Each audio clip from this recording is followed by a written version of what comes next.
Hello, my darlings. Today we are going to be looking at the scientific consensus on climate change.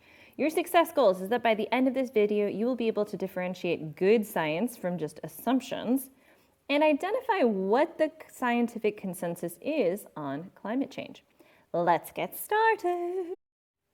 So people have beliefs about many things. These are just ideas that we think are true. Now, we base our beliefs on lots of things like past experiences, our faith, or maybe what somebody said. Our beliefs can change as we learn and have new experiences. Assumptions are underlying ideas that are behind beliefs. Assumptions make us or let us connect evidence to conclusions. Assumptions may or may not be based on fact. And it's really important to distinguish assumptions from beliefs. So let's look at a couple of examples of this to see how a belief can lead to an assumption, which can lead to a different belief. So belief, carbon dioxide is one of many atmospheric gases. It makes up a small percent of the total gases in our atmosphere. We know that this is correct.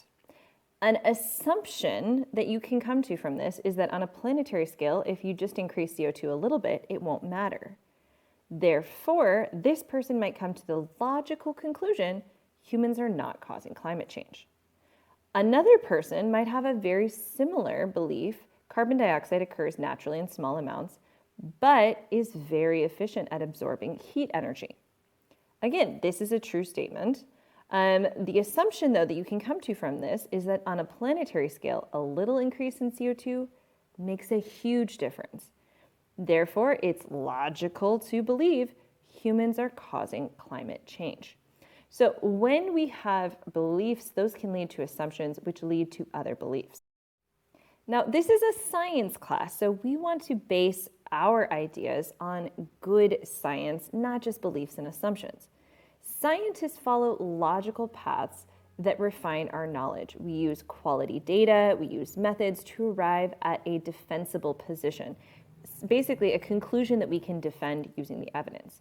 The modern scientific process looks something like this. You have an idea, you follow that up with research, your research leads to some kind of conclusion. That leads to publication, especially when you're looking at professional scientists, after which you get feedback, and that leads to further research. All scientific ideas are subject to challenge and modification. What that means is that at the end of a scientific experiment, it's not like you're like, oh, now I know what is true. Now you know what the evidence shows you for this particular experiment, but something could show something different in the future. This is why in science we use quality control. So the scientific community polices itself for quality.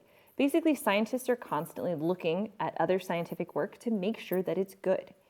That's why we publish results. You have independent scientists that believe the paper is good science. And then you make sure that they're using quality data and methods to arrive at that position. Now, like I said before, this does not necessarily mean correct science.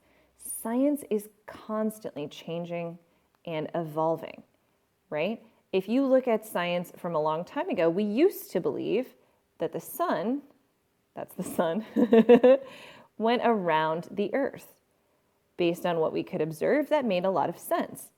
Now we know that's not true, right? Science changes over time.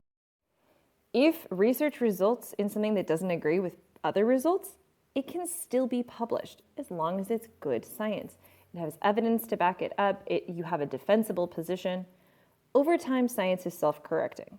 So you have an open debate where the weak ideas are pushed out and a strong consensus is reached. Now, for climate change, one thing that we use to do good science is there's this thing called the Intergovernmental Panel on Climate Change, IPCC. In your projects, some of you may have come across things that link back to the IPCC report. Essentially, this is thousands of scientists from all over the world that are contributing to a report that reviews and assesses the most recent scientific, technical, and socioeconomic information that's surrounding our understanding of climate change. You have differing viewpoints existing within the scientific community. Those are reflected in the IPCC report. And what did the IPCC report come up with? Here are two quotes. Essentially, most of the observed warming that has happened over the last 50 years is very likely to have been due to the increase in greenhouse gas concentration. When we say very likely, we mean there's over a 90% chance that that is what is causing it.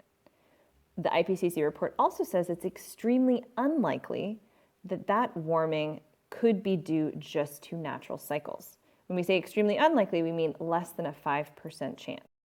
Now, this is not just based off of like willy-nilly the scientists feeling that way, right? Or those assumptions, right? We're basing this off of good science. So some things that we can see.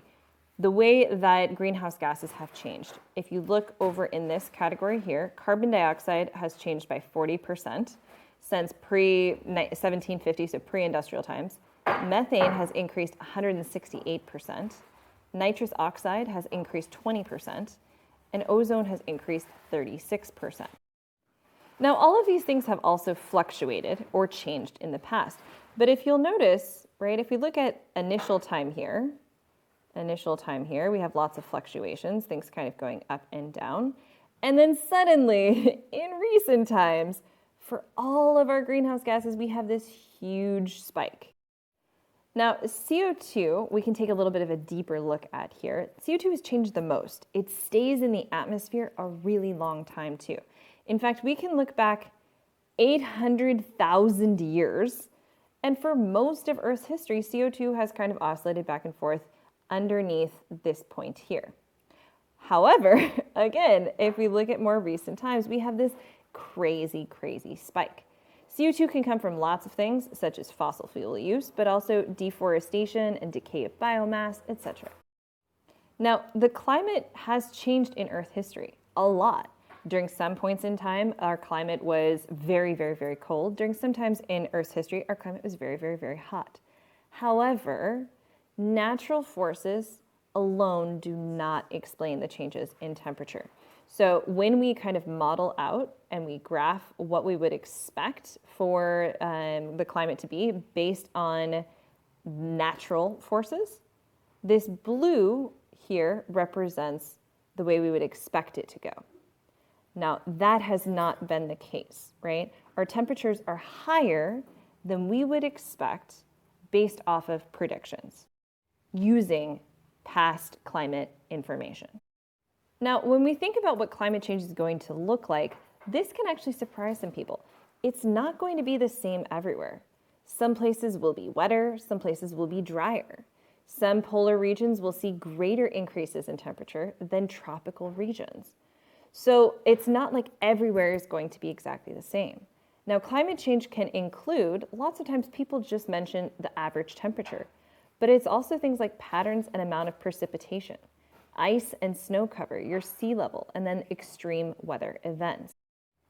Now, when the scientific community has come to a consensus, that means that the idea has withstood rigorous testing and that it represents our best understanding of the subject being studied. Essentially, a consensus means that you have the vast majority, so way more than 50% are saying, yes, this is what we think is correct based on scientific evidence. You're always going to have some amount of uncertainty because, again, remember, science is always changing, but scientists strive to have a minimum amount of uncertainty. So what does the scientific consensus look like when it comes to climate change? 97% of climate scientists combine this and other evidence to draw these conclusions.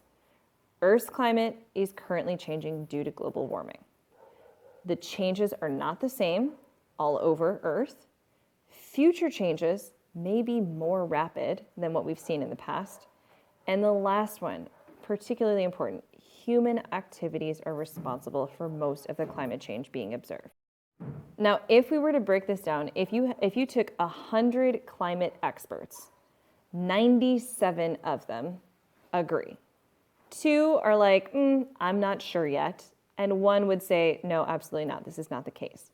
So again, this means that the vast, vast, vast majority of climate scientists are in agreement. The world is getting warmer. Weather events are getting more extreme. What is the cause of this? Human activity. Now, despite this science, sometimes there is an appearance of an ongoing debate, right? So you may have heard, especially like in media, people saying, well, do you believe in climate change? Again, we're keeping the science separate from beliefs here. However, in the United States, sometimes climate change science contributes to the appearance of an ongoing debate because of politics as well. Journalism can affect what people see and what people understand, as well as other media. People tend to see and remember information that matches with what they already know. It's hard to change somebody's mind sometimes because of that. People also have partial information and they leap to conclusions, like we saw at the beginning of this video. When they're presented with complete information, it doesn't match what they already think they know, that partial information, and so they reject it. People also tend to listen to influential leaders. So if those leaders don't know the science or are purposely avoiding sharing the science, then they're going to be misinformed. Science is an important part of what influences policy, but other things do as well. Politics influences policy, economics, and also just the values of an area and of people. So when we look at what countries are or are not doing in regards to fighting climate change, science is only one part of that. Now, that being said, that's not to say we shouldn't do anything. That's been a big part of what our projects have been about, is thinking about it in terms of solutions, thinking about things in terms of actions that can be taken. Policies and actions are implemented by lots of different people. We have governments, international governments, national, state, local governments, industry and business, and individuals. Based on the science and the facts that we have, we can make more informed decisions in the future.